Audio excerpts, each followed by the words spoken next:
Hey everyone, this is Chris, and you're listening to One Cross Radio, and today we are rejoined by the fantastic and wonderful Pastor Hector Miray. Hector, how are you doing today, sir? Doing good, man. Doing really good. Awesome. Hector, for those who don't remember, is from Faith and Fandom. He finds God in geek culture. He is also a serving pastor at a church, does some excellent sermons. Two that I've heard recently that I'd really recommend is the one on Captain America that's available on the Faith and Fandom podcast, and the one from The Last Jedi that he did at his church is also on the Faith and Fandom podcast. Even if you're not that big of a fan of the movie itself, there are some great lessons there about not running from your failures. And I was listening to that the other day, and it was just like absolutely nailing me and just hitting me in all the right ways. So Hector, thank you for that, and again, thank you for what you do. You and your whole team, it is wonderful. I was chatting about it with my friends from Cardboard Koinonia the other day, and they had someone on from Derek, I can't remember his last name, but the Geek Preacher on, and it was like, man, it's a good time to be into geekdom stuff if you're a Christian, and have there be like evidence of godly people into it who can find God's word in it. So thank you, man. Totally my pleasure. And yeah, that's one of the great things right now. It's a good time to be in this, I'm not going to say market, but the atmosphere of geeks and godliness at the same time. It's, just the swell of people doing things like this in the last couple of years has been pretty huge. Yeah, and it's been awesome for I'd say for geeks, and then like people like me, where I at times have difficulty reading, so I go towards a lot of comics and stuff where there's a great imagery around it, but then I'll find myself reading articles about comics and articles about movies. So then when there's people being like, look, there's also some really good, deep, godly stuff in there, whether or not they originally intended it, it's like, awesome. I can now reconcile my faith with it more and find stuff that enriches me and my walk more through that stuff. So it is a great time, as you said. So I do have some questions for you, my good man. All right. You've had a lot of stuff going on since we last talked. Namely, you've released 3 books since we last spoke. Has it been okay? Yeah. Yeah, because we spoke in we recorded in January. The podcast came out in February, and then right around the corner from that, Faith and Fandom Volume 5 was released. And thank you so much for that shout out. It was heartwarming. I was ecstatic. My wife was laughing at how joyous I was over it. She's like, "Be excited! This is awesome!" But you're like a little kid right now. It's hilarious. So yeah, thank you for that. That was awesome. You've also released Faith and Fandom Junior, and then 10 Things I Learned from Sucking at Student Ministry, which is a wonderful book. I haven't read Faith and Fandom Junior. I have read Faith and Fandom Volume 5 and 10 Things I've Learned. Both are excellent books, so dear listener, you should check them out. And 10 Things I Learned Sucking at Student Ministry was excellent because it's applicable to people who are new to ministry, people who have never, or who are ministry vets, and even you can learn from it if you're not in ministry still. Those are great lessons that you can apply to other jobs. So what was the process like for each of those? Because they're 3 different books. And then what were some of the responses like, man? I'll go with 5 first. 5 was really just for me. I don't know. I kind of get in this mindset. Usually, it's just the cyclical thing of come summer is con season for me. It's a lot of traveling. It's a lot of big shows. And so my goal is always to have a book ready for con season. And just because...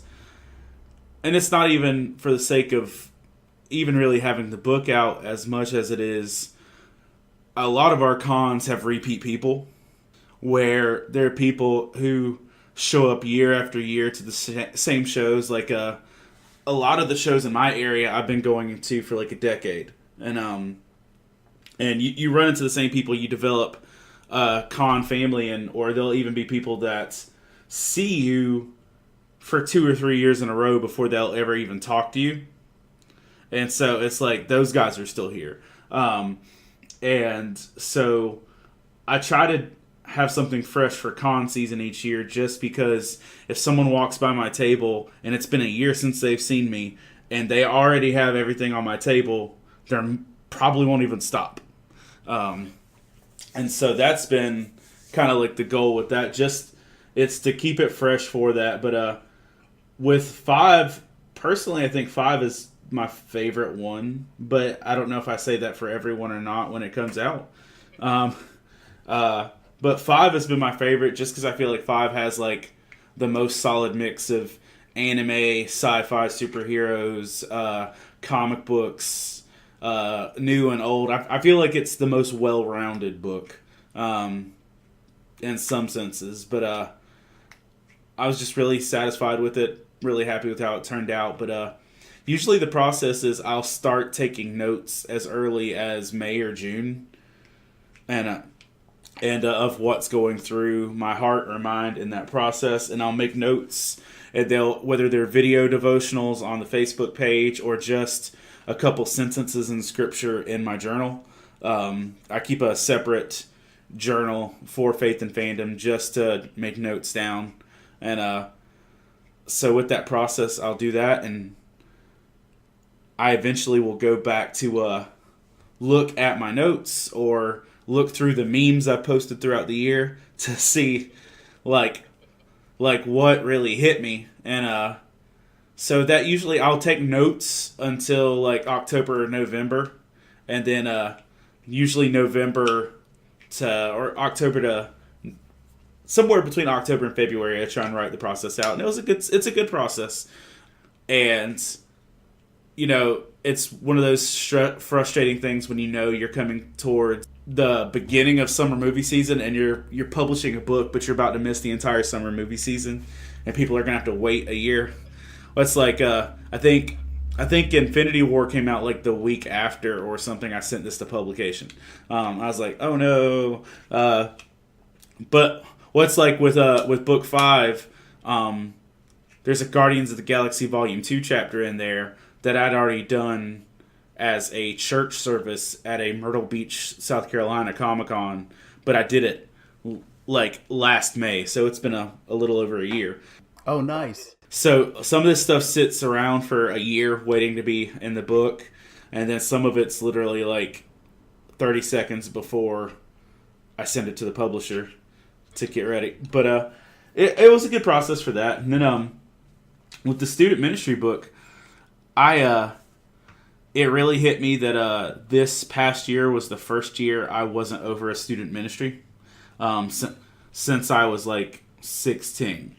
And I'd been over a student ministry for a long time in one capacity or another. And it really hit me with that. And then I was driving home from a Comic-Con in Wilmington, North Carolina, and just started thinking about it and thought it could be a good resource for others. And so I literally just turned on a microphone, like a text-to-speech situation while I was driving, and like spit out the 10 ideas of it, like just on that drive. I basically fleshed out the whole rough draft of the book, in my mind at least, on that drive home, and put it out for that purpose, just to help people in student ministry. And it's not discouraging.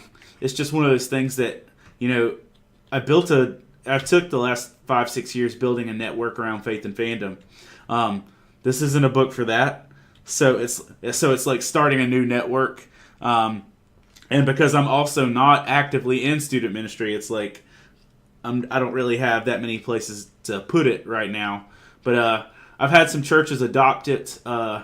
There's a church in Raleigh, North Carolina that's every student intern they have, it's required reading, and they have to write a process about it. Nice. And a lot of other churches I've seen pick it up, and so there's been a really good response to it. But and that's the other thing. I always feel bad for authors, especially independent authors, that don't have a Comic-Con-esque outlet, because if the success of Faith and Fandom depended on online sales, it wouldn't work. Because we have some people obviously that find us on the internet and that they go from there, but the majority of readers are people that have walked by a Comic-Con booth and picked it up there. And so with the student ministry book, outside of a few church things and missions fairs, it's like not a lot of places to put it out. There are a lot of student ministry conferences, but it's like you gotta know certain people to get into those, to set up books. And then even in our area, there's a big Baptist state convention annual meeting thing that it's basically like a Comic-Con for old Baptist pastors. And I go to it every year because they give out cool free swag. But I tried to get a booth there this year.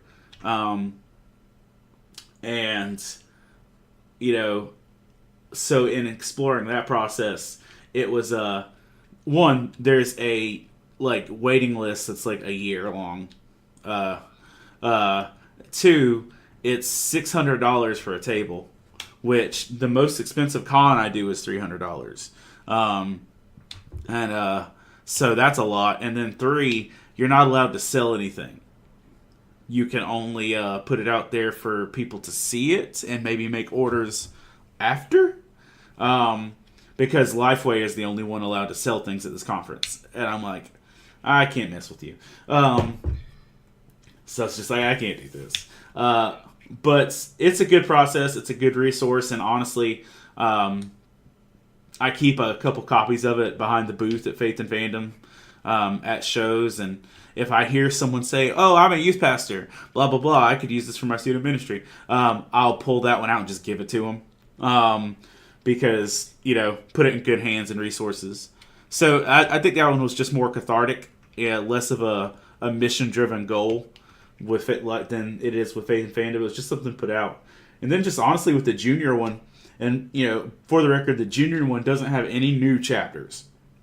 So it is just the books, the chapters from 1 through 5. But it's mainly all the PG down chapters.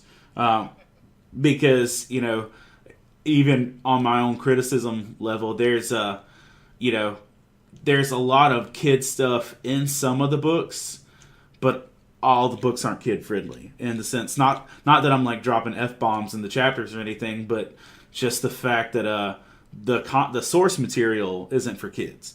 There are some of these Bible studies on Game of Thrones or Breaking Bad or stuff like that. Kids, one, they shouldn't know what that is, and two, even if they don't know what it is, that just means they're gonna have to skip over that chapter. And I wanted to put a volume together that an 8-year-old could pick it up and read the whole thing. That was kind of the gauge for what I put in there. I literally looked at the source material and I'm like, okay, will my 8-year-old get this reference? And so, there's My Little Pony and Power Rangers and Ninja Turtles and Moana and Kubo and the Two Strings, Big Hero 6. And then, there's some Last Jedi and some Batman and Wonder Woman and stuff like that. But it really was just more about making a volume that a kid could pick up and at least know what it's referenced. But because I'm fully aware that some of the nerd content of these books is way nerdier than the average nerd, and so there are grown adults that don't get all these references. So yeah, I just wanted to do one that an 8-year-old could pick up and read the whole way through. That's awesome, man. And I love that even as you listed off some of those, I was just thinking it's really cool that you can take chapters that you can put in a book for 8-year-olds that they'll get, like Wonder Woman, Power Rangers, and stuff, where the Power Rangers one maybe go like, yeah, because Power Rangers is awesome. But then it's like, these are characters and franchises that appeal cross-generationally, and it's great that can be done. So, kudos. Thanks. So you actually answered my next question as you were talking about, because I was going to ask, when did the 10 things idea generate? But that was really cool. After doing that, do you think that you might start doing more kind of ministry or non-faith and fandom books, or? Yeah. There's that idea. My wife and I have actually been kicking around an idea about a marriage book. Nice. Because I've married 73 couples. So I've done a lot of premarital counseling, and my wife and I do a lot of couples counseling and stuff on those levels, and it's one of those situations, just like with 10 things. We have a book outlined. It's there. It's just not typed up. And we already have like the titles and the chapters and everything. It's just we haven't committed to doing it. And but it's going to be called Together or Not at All. And it's based on a Doctor Who reference. It's not going to be a super nerdy book, but I'm not saying you won't come across some things. But like it's based on a line from Karen Gillan's character, Amy Pond, in season 7, I don't know, like episode 9 or 10. There's a episode called The Angels Take Manhattan. Yeah, it's the Pond's last episode. The Pond's last episode. And unless you count the 12th generation. But I bet that was only one Pond. Yeah. Rory wasn't there. Rory wasn't there. He was on Broadchurch being a good pastor. But that line where, they have to basically kill themselves to save everyone. And the doctor runs out. He says, "What are you doing?" And Amy responds with changing the future. It's called marriage. And then as they jump off the building, they say Together or Not at All. And like my wife had actually gotten me a kind of Gallifreyan looking wedding ring that had that inscribed on the inside. Oh, that's awesome. And so I was like, when that happened, it kind of put the idea in my head. And it might be a borderline Faith and Fandom-ish crossover type deal of like one of the chapters was going to be called 10 Points for Gryffindor. About make sure what you're doing is for your team, for your marriage, for your union. Because if you're doing the right thing, it's going to bring your marriage stronger. If you're doing the wrong thing, it's going to take away from it. So in the same way that you do think the wrong things for your house and Harry Potter, it's going to either affect you positively or negatively. So we have some stuff like that. A chapter about avoiding. It's a really obscure reference, but there's a Christian hip hop group called Social Club, or Social Club Misfits now, and they've got this ridiculous song called "Watch Out for the Pineapples." And it's a pineapple by social club standards are the people who get too close to you with ill intentions. So it could be stalkers. It could be people that are trying to get into the wrong place in your marriage, of like trying to alienate affection or trying to become a temptation. And it's this really dumb song. It's like, but they're, watch out for the pineapples. And it's silly, but we would have a chapter about that, about doing those things. So that's the idea we've had, but in a like full disclosure, transparent discussion, the only reason we haven't put it out yet is because marriage is hard. Yeah. And every time we've gotten close to being ready to put out this book in something, our marriage sucks. and it's like, do I really want to put out a book on marriage if we suck at marriage right now? Or if marriage is really hard. And, if the book ever does come out, it's probably going to have a preface, hey, we might be divorced by the time you read this. Oh, oh no. And like that legit would be the preface, but it's like, we might be divorced by the time you read this, but we really hope not. And so that's one book. And then I kind of have a suspense-ish, maybe horror idea. That is the appropriate labeling of it, but it's one of those things that I would completely have to write under a pseudonym, just because I would never want it associated with Faith and Fandom or me. So, but I'm gonna leave the details there with that one. But that one's got a really fleshed out idea too. But that's obviously not for that whole crowd, and but I it's one of those things that I think could get me like lynched at the same time. So, yeah. But I've had those ideas, and honestly, the student ministry book is super small, comparatively speaking. It's a real quick read, and even doing that though was a lot of added pressure on as a writer trying to do both, and even more so is added pressure on my editor and the team putting it together, because we literally had about a less than a 2-week turnaround from the time he put that book in my hands to the time I'm giving him book 5. And I was like, I handed him book 5. I was like, all right, Chief, you got 6 weeks.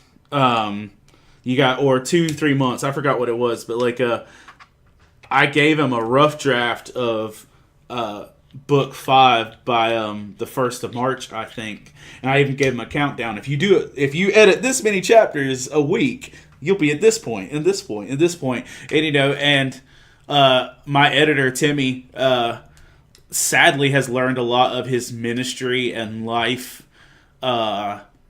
prowess from watching me. So he does too much. And he has too much going on, and he ends up trying to fit everything possible in. And then, it's one of those things where instead of breaking it down over a 3-month period, he's doing it in like a week and a half. And he was late by about 43 minutes sending it in by my deadline. So it's one of those things like, I have to realize that if I'm going to want continued effort, at least from the team I currently work with, I'm going to have to not overburden them. But on the flip side, if I'm not wrong, this will be the 5 will be the end of the cover theme that we've had kind of going across the first 5.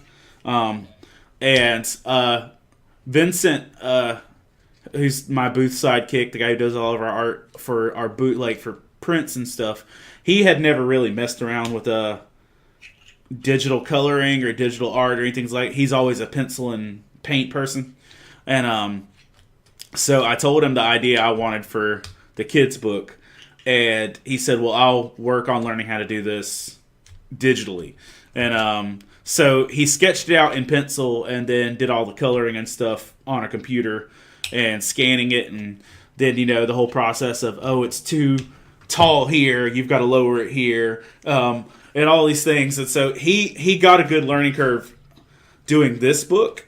So I'm pretty sure that he'll be better equipped to do it. But then also, I pitched the idea of the book cover to him exactly like it is now, because that's what I wanted. And instead of doing what I asked, he spent like a month doing this full-blown portrait that had a fully realized Maui, a fully realized Rainbow Dash, and so he put full-blown images of all these characters on the cover, and I'm like, bro, Disney will eat me. I was like, please don't do this. And and so he's like, oh yeah, copyrights. And I'm like, yeah. Disney don't mess around with copyrights. Especially not on their imagery. And I'm like, so I was like, he's like, oh yeah, so we had to start back over with that. But we do have a really great print though of what that could be. But so that was the process. And then just a funny thing I think you'd appreciate. The kids' book was the worst process as far as getting published. Really? Because, and you'd think it'd be the easiest, because all the stuff pre-existed. All I had to do was like boop boop boop, copy paste, and format it correctly. And that took me literally 2 days. So it wasn't like I put a year of my life into that. That was like 2 days of formatting. Everything was already edited. Everything was already done. I just had to type up an intro and outro and call it a day. The book got flagged in publication, and the process was shut down to the point where I wasn't allowed to finish the book because CreateSpace, my publisher, does an automated, let's say, filter that looks for plagiarism. Oh no. And so Faith and Fandom Jr. was shut down because I was stealing from the guy who makes Faith and Fandom.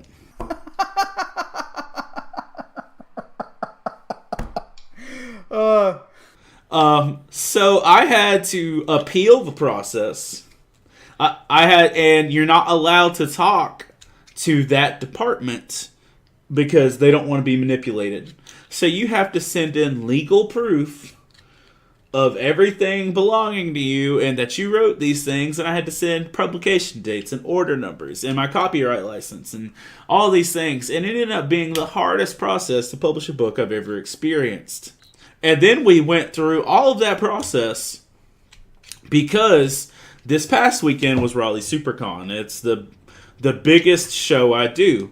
And I know my audience in that region at least, and they wanted that book.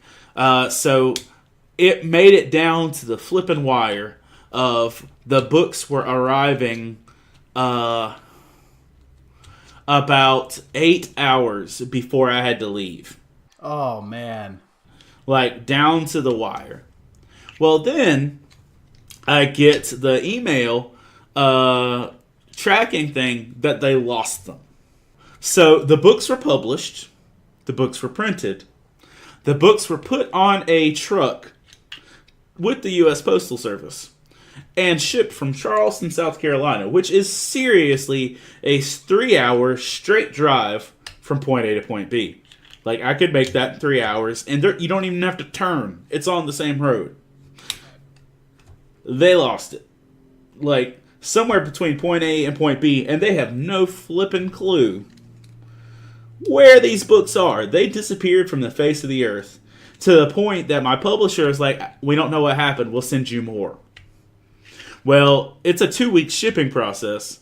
So I had one copy of that book for this show. And it was the one I had personally purchased on Amazon. Because it can get there in 2 days. So I put it on a shelf display, and then we had someone that literally wouldn't leave my booth until they had that one copy. So I sold my own personal copy, and I'm like, it's a little lived in. I've already flipped through it a bunch. But they wouldn't leave without it. So, yeah. But wait, there's more. you'd think if I did all the proving process to create Space, which is an Amazon company, that Amazon would be satisfied. No.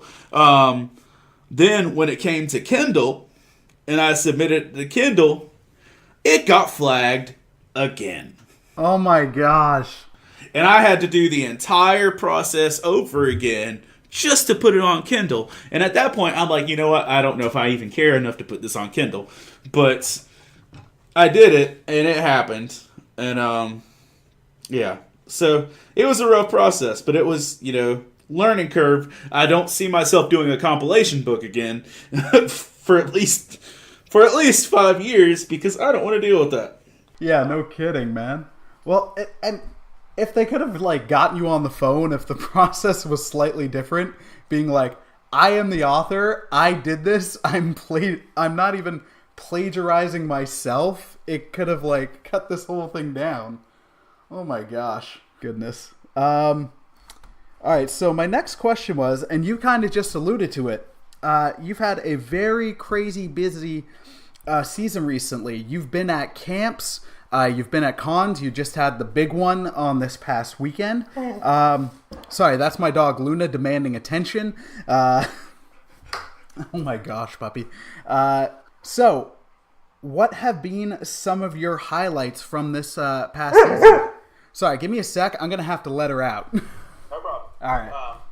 No problem. But honestly, some of the highlights have been really all of the highlights usually boiled down to just the interaction with people. People are always the highlights of it, and usually it's what the book means to them or what it's done for them or things like that. That's usually the big win of it all. There's Heroes Con was a big one earlier around Father's Day, and the minute the doors opened at Heroes is, I can say that Heroes used to be the biggest Comic-Con in North Carolina, but the one this past weekend just killed it. But Heroes averages about 30,000 people over 3 days. It's the largest physical show I do. It takes up the most space. It has the most vendors, and and things like that. When Heroes opened up, day one, first day, within the first 5 minutes of the show, there was someone at my booth who had literally gotten early line admission and everything just to pick up the books. Literally, the only reason you would get in line early at Heroes Con is if there's a comic book writer or artist that you want to get in line first for, because Heroes Con is the con you go to if you really care about comic books. It is not a pop culture show. It is not your typical Comic-Con. It is only comic books. So every major comic book writer in the world usually ends up at Heroes Con.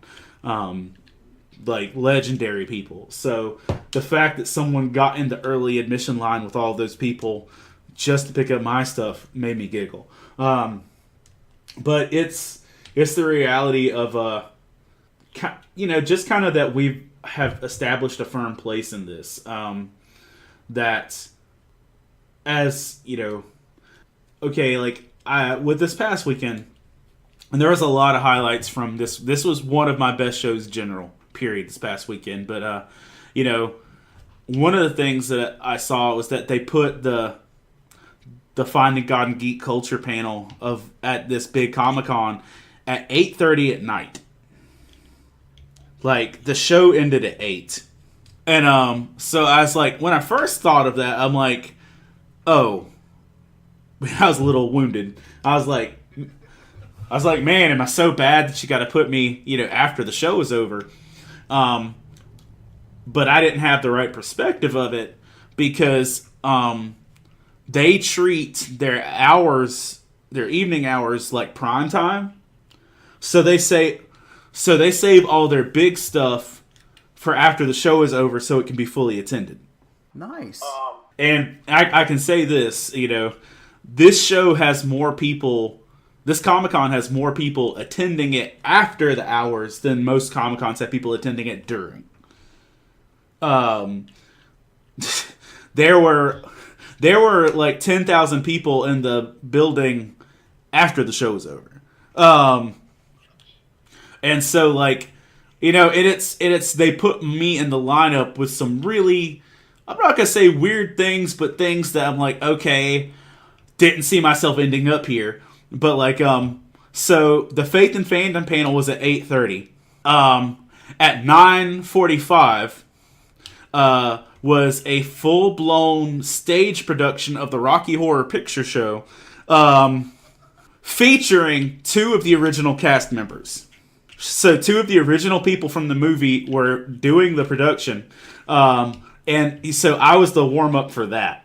And then on the other side of the building, while Rocky Horror was going on, there was a Queens of Combat female wrestling thing where they had a full-blown wrestling ring, and they did a 2-hour show like WWE style of wrestling, and then immediately following that was there was a dance party going on, like a full-blown dance party, DJ, thousands of people raving, and a burlesque nerd show. What? And so I'm like, okay, all right, why am I here? You know, but you know, the fact is, you know, we've kind of earned a place. Not that we've earned it. I'll say favor. We've ended up in a place where we have been put in some really favorable opportunities, and you know, it's really the fact that, you know, they put me in an 8:30 time slot, which I thought was ugly, and then it ended up being, I haven't done math on it, but I'm pretty sure it was one of my most attended or my most attended Faith and Fandom panel. So it's just kind of crazy. But then, you know, it's always the same thing. It's the people. It's the fact that the people, this matters to them.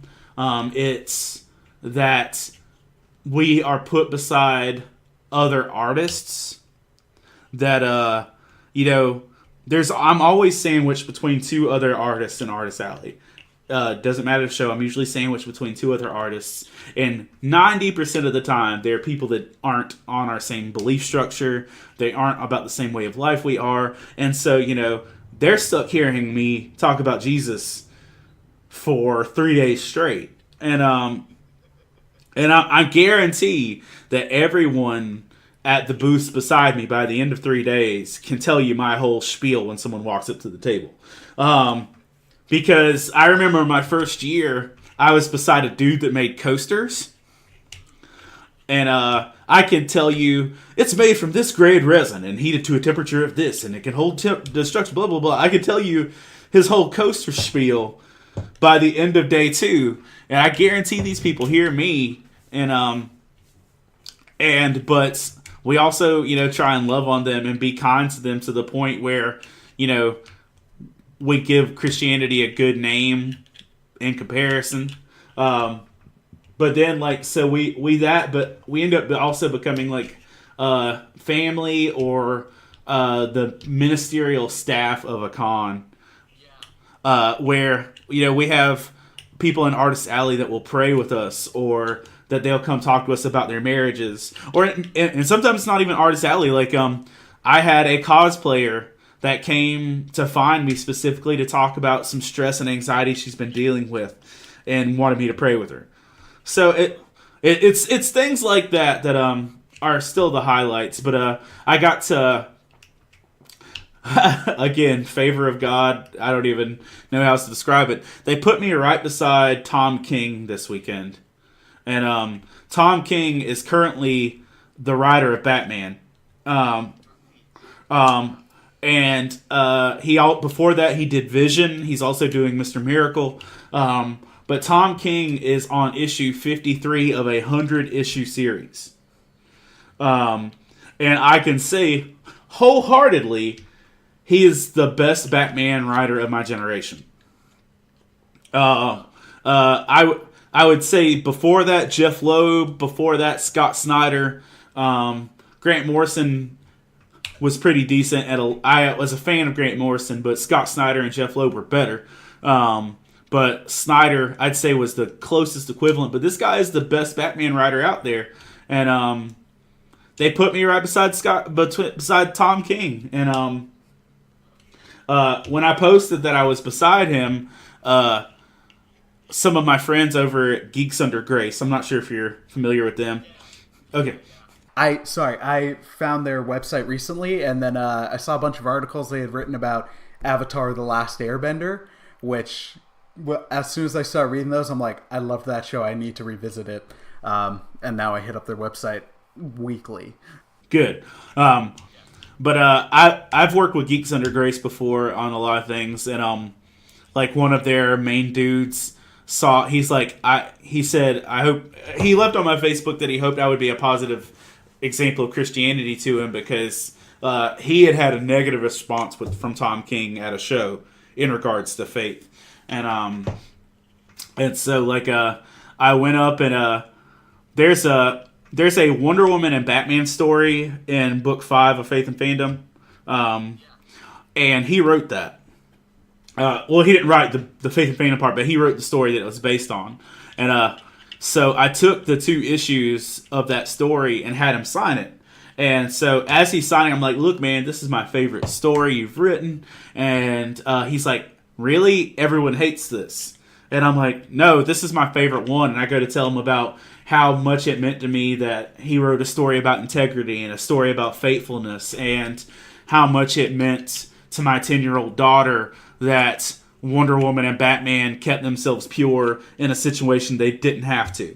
And, I told him all this stuff, and he's like, man, that made my day. And so, after he signed the comics, and I told him all, I was like, look, I write this series of essays on faith and geek culture, and I wrote one about this storyline. Would you mind signing a copy of this book for me? And he's like, you did what? So I told him about it, and I showed it to him, and he just sat there and looked at it, and like on the middle of the first page of that essay, it says, if you're not reading Tom King's Batman, you need to fix your life. And I showed it to him, and he signed it, You Rock, and all this stuff at the top of it. He was generally kind of like taken back from it. And so then right when I'd walked away, he was leaving for the day. I was like, hey, I don't want to push this on you because I don't know where you are, and I don't know like if this is something offensive to you or anything, but I'd like to give you a copy if you'd be down for that. He's like, I'd like that. So I gave him a copy, and then I didn't really go to his booth a lot much more that weekend, just because obviously he's busy. But a lot of my friends were in line to get autographs because he was the most visited comic book writer there. One of my friends, 2 days later, snapped a picture behind his booth, and my book was with his stuff. Nice. And so they sent me a picture, and it's just really cool. There's a banner of Tom King with Catwoman art, and like right under it is a stack of comics in my book. And so that was cool. But it also, I had nightmares that I had gotten a cease and desist letter from DC Comics this morning. So, it's one of that's like, I legit was waking up, like reaching over to check my phone to make sure that wasn't real. But yeah, I mean, it's things like, it's the interactions with people that make it great. And that's it. Awesome, man. Well, thank you for sharing those stories, and hopefully that'll... I don't know Tom King. I don't know him as a person, but hopefully through that story, the Lord will plant a seed or something. That'd be the most ideal. Yeah, really. So you actually just answered my next question. Yes, I'm good at that. You are. It's wonderful. So I'm actually going to jump ahead to the one after that. Since we last spoke in January/February, what have been some of your favorite movies? Because since then, I know the biggest two I think have been Black Panther and Infinity War. We also had Ant-Man, but there's been a bunch of movies because it's no longer summer blockbuster season; it's a year-round blockbuster season.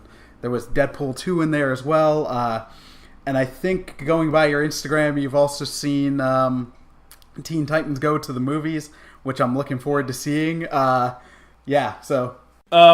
So, favorite movies that I'm browsing through 2018 movies right now.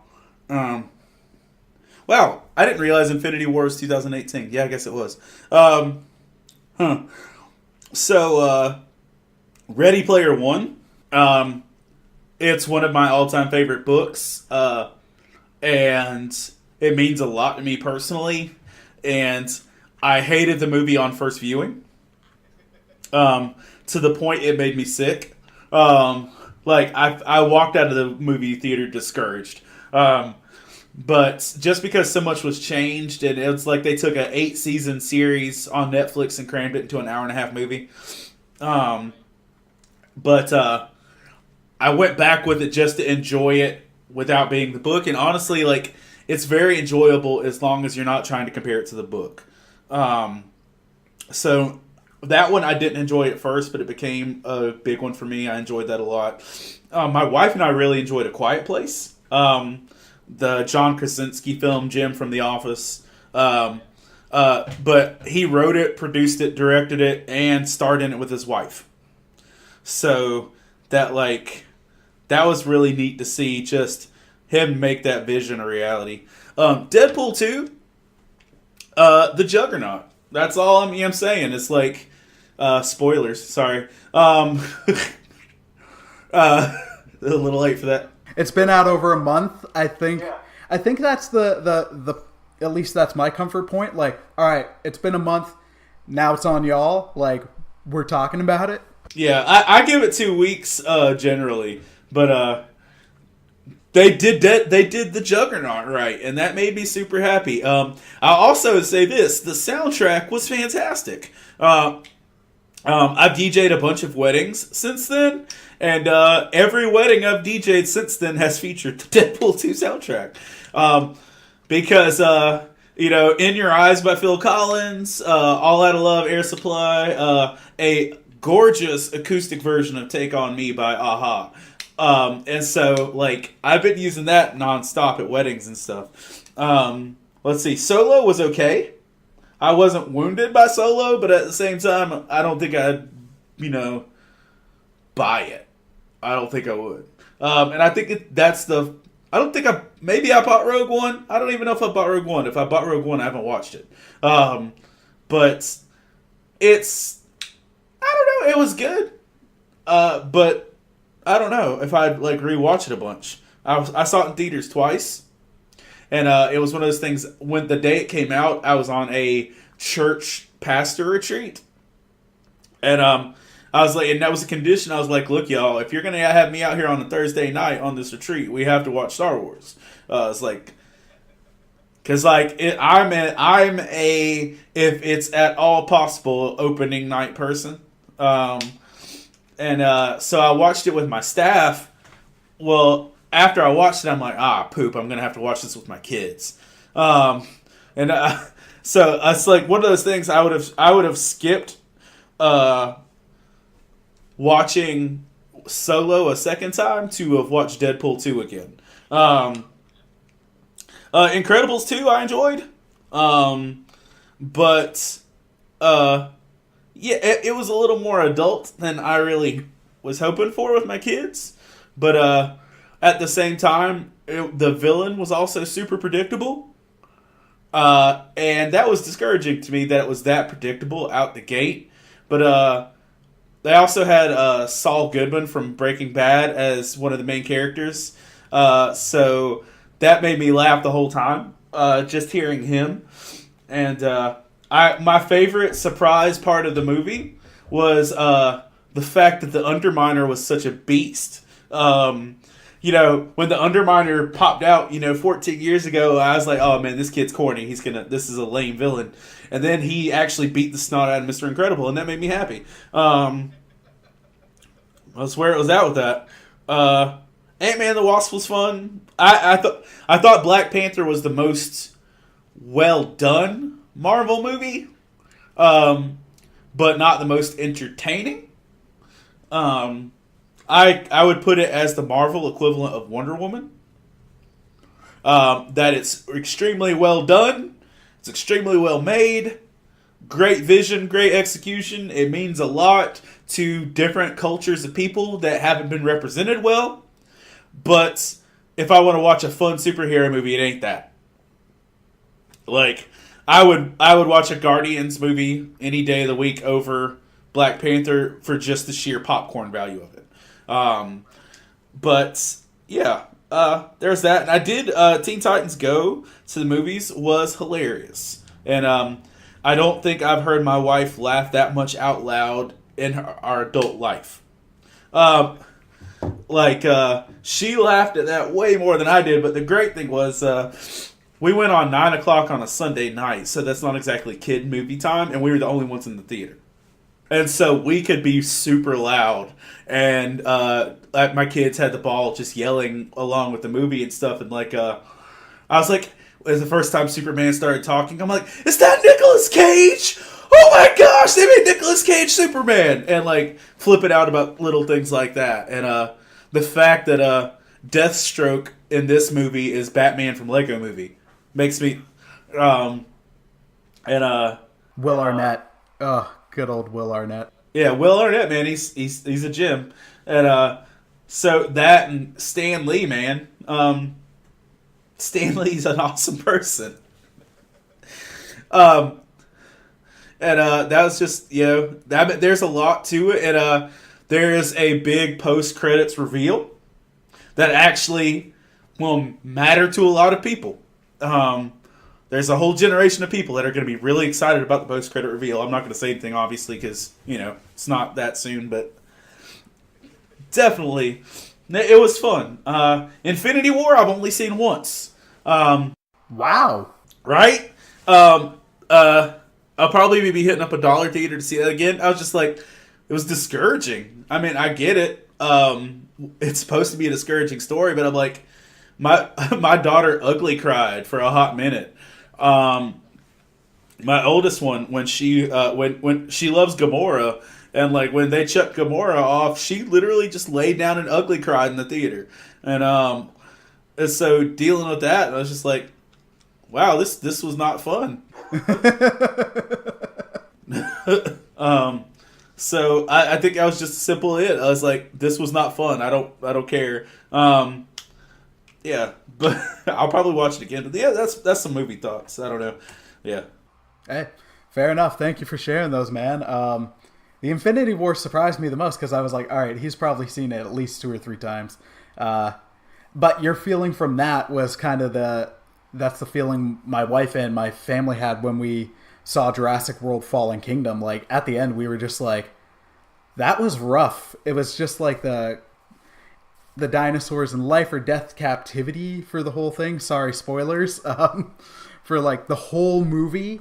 And we just got Luna a couple months ago, and we had to put one of Jill's parents' dogs down recently. So maybe it was just that, but come the end, we were like, the Brachiosaur scene in that movie made me tear. I was crying. I was like, oh, 6-year-old Chris just got kicked in the crotch. It's the first dinosaur we saw. And then just the life or death stuff the whole time, I was like, I'm good. I don't need to see that movie again. It was just rough. It was upsetting.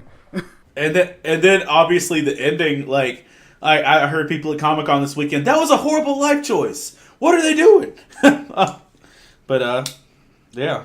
Well, they need to go somewhere. It can't just be the island over and over again. Or we'll see what happens. But well, they kind of did that in part 2, didn't they? Well, yeah. It was riffing off and the marketing for this movie was ridiculous because it was 3 different trailers making it look like 3 different movies, and they had 17 new scenes in each. And then the movie was much better than it looked. But yeah, part of it was, we're going to take the T-Rex going to the mainland from the Lost World, but blow it up even more. So now there's all this stuff, which I didn't hate that. I was 10 when the Lost World came out. So it was like a T-Rex, like chasing cop cars away, I was all for that. 10-year-old me loved it. So last two questions, my good man. Any ongoing comic or manga titles or miniseries that you'd recommend? All right. Dead. Okay, it's not either of those, but I'm gonna say watch DuckTales. I grew up with DuckTales. It was a thing for me, but man, this series is super well done. And they do a lot of throwbacks for old school fans. Like they brought Darkwing Duck into it. But it's one of those things like the opening of one of the episodes shows all the Darkwing villains like committing a crime, and like you see Darkwing pop out, and I'm literally like freaking out and screaming at the TV. But then it just turns out they're watching a movie of Darkwing Duck, and I'm like, I hate all of you. But that was great. And then like Gizmo Duck is Lin-Manuel, the guy who wrote Hamilton, the guy who is he did all the music for Moana. He was also Albie on House for like 3 episodes. Okay, I didn't see that, but we know him from the Electric Company, like the PBS Kids show, where he would do like alphabet songs. And like our kids' favorite song from the Electric Company is "Silent E is a Ninja," and it's like Lin-Manuel crawling around through the city streets. Silent E is a ninja, and like doing all that. So it was bananas. But Lin-Manuel plays Gizmo Duck. David Tennant, the Doctor, is Scrooge McDuck. Catherine Tate. Donna from Doctor Who is one of the main villains. Oh my gosh! And I just met Catherine Tate this weekend. Yeah, I saw that picture. All of that. DuckTales is great. My Hero Academia, manga and anime, totally worth watching. Love it. Tom King's Batman is fantastic. They just did a giant rickroll of they spent 2 years promoting that Batman and Catwoman were getting married. But Tom King says the entire 100-issue arc is going to be about Batman and Catwoman's love story, and this isn't over. But after they don't get married, nobody isn't really talking about it. But after they didn't get married, the next scene, the last page, shows every villain from the first 2 years of this book all together. And it's villains that have never worked together before. On a major level. And I was excited about it. And the writing is still great. So the writing for Tom King's Batman is awesome. I'm enjoying that. Mr. Miracle by Tom King has been good too. Those are my big ones. My kids and I get together each week to watch DuckTales and My Hero Academia, and Red Hood and the Outlaws has been great. And they're about to kill everything that the book is, and I'm not quite ready for that. But Red Hood and the Outlaws has had several iterations. They first started out like back in the day with it was Starfire and Roy Harper, Red Arrow, and it just wasn't that good. I'm a Jason Todd fan. Red Hood is my favorite, and it just wasn't that great. But what they've been doing is they have a Dark Trinity. Yeah, DC has their Trinity of Batman, Superman, Wonder Woman. Well, Red Hood and the Outlaws was their Dark Batman as Red Hood, their Dark Superman as Bizarro, and their Dark Wonder Woman as Artemis. And man, it played out so well. But they're about to do this thing where I don't know if they're going to kill off Bizarro or they're going to do whatever. But it's going to end with Jason being ostracized. Batman's going to be against him now, and he is going to go ultra violent for a while. So, I'm sure it won't last that way forever, but they're about to take a sharp turn with it. So I'm interested to see what that plays out. And, when When we talked before, did we talk about Judas? Did I mention Judas to you? No, but I heard your podcast about it, which definitely got me interested in it. And that would be one. It's only a 4-issue book, but they actually are releasing the whole thing in a trade format next month. So the whole that's one of the most interesting reads to me personally, encouraging wise and just a good discussion point. So yeah, those would be my recommendations. Awesome, thank you, man. And then the final question is, how can we pray for you, dude? We are, as a family, we've just been going through a really busy season, and we just need some rest. So that would be some good time of that. Like this is the one season where I don't have a major project where I'm working on. So normally this would be my season of rest. Like once I publish the Faith and Fandom book through the summer, it's just camps and stuff, and that's my time to breathe. But this summer we've been doing church construction. And so I've spent every day that I'm not out of state or something for the last 3 months doing construction. And so like we just haven't had rest. And to the point where my kids are hanging around construction sites, and it's just been exhausting. And prayer for that would be awesome. But just for what this new season is heading us into. Yeah, definitely can do. And I'll be doing that. And dear listener, if you are a Christian and especially like a prayer warrior type, I struggle with words, please keep Hector and his family in your prayers with that request, especially for rest and heading into the new season. Also, listener, if you haven't had the chance to check out Hector's books or anything like that, you can find them on Amazon. They're available in Kindle and paperback. They are excellent books. I recommend all 5 of them, and the 10 Things I Learned from Sucking a Student Ministry book. They have a great online presence. You can find them on Facebook at Faith and Fandom. You can find them on Instagram at Faith and Fandom as well, and podcast on Podbean. And are you on any other networks, sir? I think I'm on iTunes.